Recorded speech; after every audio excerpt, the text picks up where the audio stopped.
Everyone, my name is Huafang Li. Today I'm going to talk about briefly on how to start a nonprofit organization. So basically, I follow a candid brief guide about 6 steps that help you to start a nonprofit. Well, that is not exhausted list about the steps you need to follow because there are many more details involved in starting a real nonprofit organization. But that guide provides you an overall view that you need to know about starting a nonprofit organization. So I'll follow the order talking about step 1, whether or not you're ready to start a nonprofit. Step 2, you need to do your analysis, know your market, the population you serve, and the people in needs, etc. And step 3, build a solid foundation. For example, you needed to develop your board members, know the connection, and also gather people who have resources that can help you to start a nonprofit organization. And step 4, you need to incorporate your nonprofits. And step 5, file the 501c3 tax exempt status. Now, there's a little bit different from if you are interested in establish a 501c4 nonprofit, which will not enjoy the tax exempt status from the IRS. All right, so the step 6 will be an ongoing process, right? So you need to meet all the requirements and regulations, either legally or from government side. So you need to do ongoing compliance. All right, so let's get started. But before you really start a nonprofit organization, ask yourself, are you ready? Or ask why you want to start a nonprofit organization. So the Candid.org, they provide about an hour video talking about is starting a nonprofit right for you. So you can watch it on YouTube. I put the link over there. But essentially, the question is, why? Now, some people will say, oh, I'm passionate about a special cause, saving the bigger cats, help the children, encourage female students to join STEM. There's many things you can do because there's many social issues need to be addressed. But is passion the only thing you need to help you successfully start a nonprofit organization? Is that enough? So deep down, you need to ask yourself or continuously ask yourself why you want to start a nonprofit organization before you jumping into, okay, I want to start a nonprofit organization, but without clearly understanding why. I think that part is critical for a startup nonprofit to success or to sustain in the long run. Okay. So step 2, do your homework, right? So first, you need to conduct a needs analysis. Sometimes, for instance, you live in a small area, right? So then only like 200 households need help for something, and you decide to start a nonprofit organization right away. But if you do the analysis, you probably will realize there's already like 5-6 similar nonprofits exist to do the job. The nonprofit market is already too crowded, so might not be a good idea to start a new one. Instead, maybe you should join already existing nonprofit organization, right? So anyway, if you do your homework, you should realize whether or not starting a nonprofit organization is a reasonable choice. Is this the right choice? Okay. And know the alternatives, right? So sometimes, instead of like what I mentioned, instead of starting a new one, maybe joining an existing one is a better option. Or sometimes, maybe not join them, but lead a network, serve those already existed nonprofit organization could be a better option. So it's really critical for you to understand the needs as well as the existing nonprofit market. Instead of, okay, I have passion, I want to do something good, then I will just jump into it without noticing that then already too many competitors. You are going to compete for clients, you are going to compete for federal funds, state funds, and you are going to compete for donations, foundation money, etc. Right? So maybe if the market is already too crowded and the needs is somehow manageable in a small scale, then may not be a good idea to start a new one if there's already many existed. In step 3, you need to build a solid foundation. That means you really need to be clear about your mission. While drafting the mission statement, you can bring inputs from experts, from local universities professors if you have connection, or you simply request their help, etc. Right? So anyway, it will be like starting from brainstorming and try to finalize your mission statement. But you need to be super clear about the core message that your mission statement want to communicate with the public. And then you need to write down a business plan, right? Seriously, a business, because starting a nonprofit organization, incorporate organization is not different than starting a business organization. So then develop your board.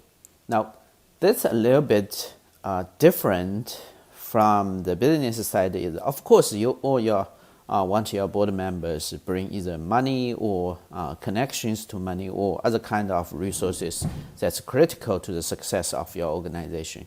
However, for nonprofit organizations, you really need to think about someone that deeply rooted in the community and have connections with community, right? Because that person may serve as an independent board director, and which can help you to voice your organization and really brand and promote your nonprofits in the long run. So think strategically who you want to include in your board.